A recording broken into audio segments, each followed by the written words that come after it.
का भी बर्ताव दिन प्रतिदिन बद से बदतर होता चला जा रहा है। ऐसा लग रहा है जैसे किसी ने इसको अपने कंट्रोल में कर रखा है। ये एक अद्भुत चीज होती है ना कि पति हमारा हमारे घर में रह रहा है, यहाँ खाता पीता है, हमारे साथ संबंध है, लेकिन बिल्कुल वो दूसरे की बोली बोलता है।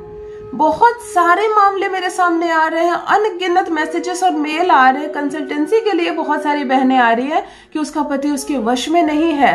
सिर्फ प्रॉब्लम इतनी नहीं है कि उसका पति उसके वश में नहीं है, समस्या एक दूसरी भी है कि उसका पति किसी और के वश में है। उसके व्यवहार से ही ये समझ में आता है कि किसी और की बोली बोल रहा है, वो कोई कहीं दूर बैठे उसको कंट्रोल कर रहा है।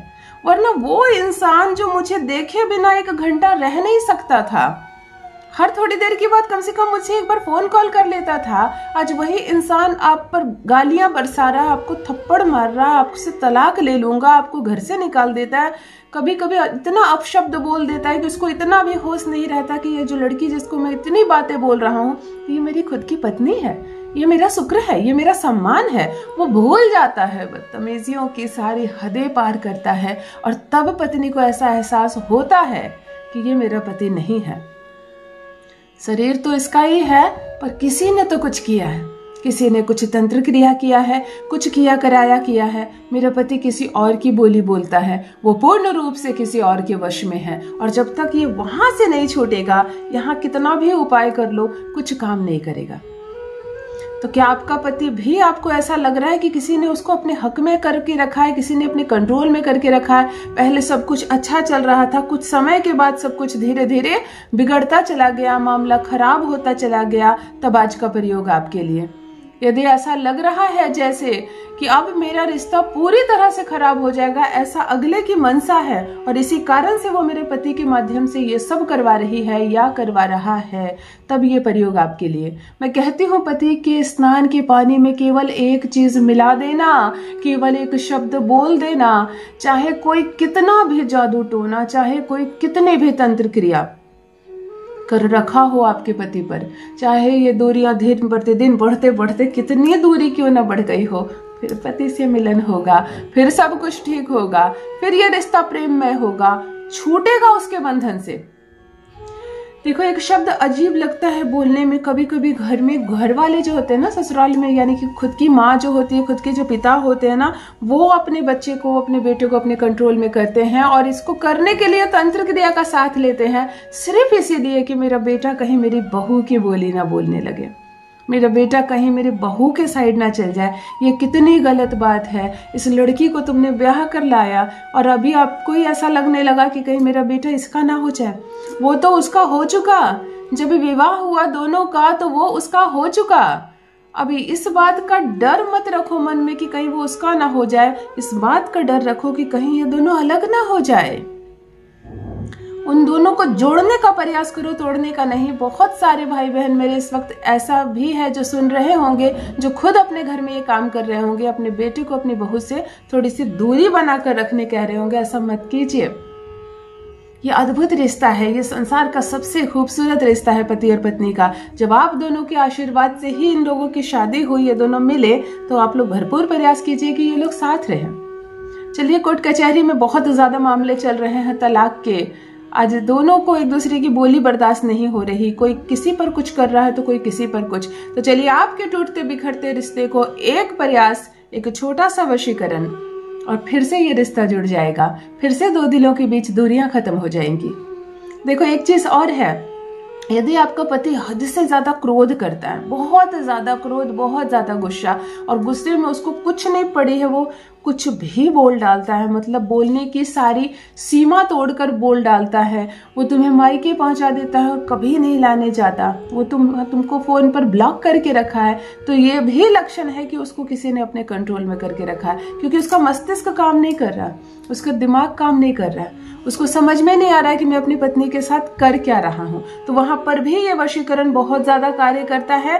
केवल एक बार करने मात्र से तुम्हारा पति उस भ्रम जाल से निकल जाएगा, तुम्हारी बोली बोलेगा, तुम्हारे वश में रहेगा। जान लीजिए प्रथम मैं कौन हूँ। नमस्कार दोस्तों, मैं हूँ खुशबू सिंह। बहुत स्वागत, बहुत अभिनंदन करती हूँ आप सबका अपने YouTube चैनल ज्योतिष ज्ञान में। कैसे हैं आप और घर में सब कैसे हैं? मेरे कमेंट सेक्शन में जय माता दी, हर हर महादेव अवश्य लिखें। अपनी खैरियत मुझे जरूर बताएं। पढ़ती हूँ हाथ की रेखाएं, पढ़ती हूँ जन्म कुंडली, और आप कुछ ना कहें तो आपका चेहरा भी पढ़ लेती हूँ। करम है, कृपा है ऊपर वाले की, प्रेम है आप सबका। जुड़िए ज्योतिष ज्ञान चैनल से। जो भी नए भाई बहन चैनल पर पहली बार आए हों, मेरे वीडियो को पहली बार देख रहे हो, मुझसे प्रथम बार मिल रहे हो, चैनल को सब्सक्राइब करें, मेरे परिवार का हिस्सा बनिए। दिल नहीं टूटने दूंगी, एक भी घर नहीं टूटने दूंगी, तलाक नहीं होगा आपका, खुद फाड़ कर फेंकेगा पेपर को, सम्मान पूर्वक आएगा और आपको ससुराल लेकर जाएगा। यह संबंध दिन प्रतिदिन मधुर होता चला जाएगा। जो बात नहीं करना चाहता आपसे, वो तड़पेगा आपके लिए। जिसने ब्लॉक कर दिया है आपको मोबाइल पर ताकि आपका एक कॉल ना आ जाए, वो अनब्लॉक करेगा और वो दिन रात केवल आपसे ही बात करेगा। ये बिखरता हुआ रिश्ता, ये टूटता हुआ रिश्ता एक दिन में संवर जाएगा। एक छोटा सा और एक अद्भुत वशीकरण। यह प्रयोग आपको गुरुवार या शुक्रवार को करना है, और प्रत्येक, अगर आपने गुरुवार को किया है तो 7 गुरुवार, और अगर शुक्रवार को किया है तो 6 शुक्रवार आपको करनी है। बात समझ में आ गई? जो भी दिन आप चुन सकते हैं, शुक्रवार चुनते हैं तो 6 शुक्रवार, गुरुवार चुनते हो तो 7 गुरुवार को लगातार करें। हफ्ते में एक बार 1 मिनट का छोटा सा 1 चम्मच शहद ले लें। जब भी ये प्रयोग करो, स्नान आदि से निर्वृत्त होकर स्वच्छ कपड़े पहनकर, नॉनवेज नहीं खाना है, गलत बातें नहीं बोलनी है, लड़ाई झगड़ा गाली बिल्कुल नहीं। 1 चम्मच शहद ले लेना। पूर्व या उत्तर दिशा की ओर चेहरा करके, मन शांत करके, आंखें बंद करके मन को शांत कर लेना। 3 बार गहरी सांस ले लेना। वशीकरण करने जा रही हो। शहद हाथ में लेकर 3 बार पति का नाम लेना और आंखें बंद करके उसको देखने का प्रयास करना।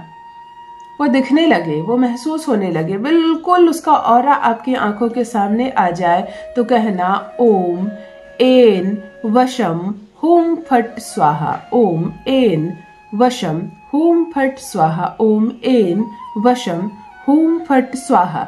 इस मंत्र को यदि गुरुवार को कर रही हो तो 7 बार, और यदि शुक्रवार को कह रही हो तो 6 बार बोलना। और बोलते ही इस शहद को जाकर बाल्टी में मिला देना, जो पानी तुमने पति के स्नान के लिए तैयार करके रखा है। हर हाल में पति इस जल से नहाए, इस बात का स्मरण रहे। अगर पूरे जल से ना नहाए तो 1 मग भी ये जल उसके सर से जरूर डाले जाए। तो जब पति नहाने का पानी भरता है तब तुम पहले से इस शहद को तैयार करके रख सकती हो। किसी भी बहाने इस शहद को पति के स्नान के जल में मिलाना होगा तुम्हें। देखो, जैसे ही स्नान करता है ना, वो जो दूसरे ने कंट्रोल करके रखा है ना, वो सब खत्म हो जाएगा, वो सब धुल जाएगा। उसको स्मरण आएगा, उसको होश आएगा वो क्या कर रहा है और क्यों कर रहा है। फिर क्या है, संबंध सुधरते चले जाएंगे, सब कुछ ठीक हो जाएगा। अपना अनुभव मेरे साथ भी अवश्य साझा करें। रखिए अपना ख्याल, रखिए अपनों का ख्याल। बहुत बहुत धन्यवाद।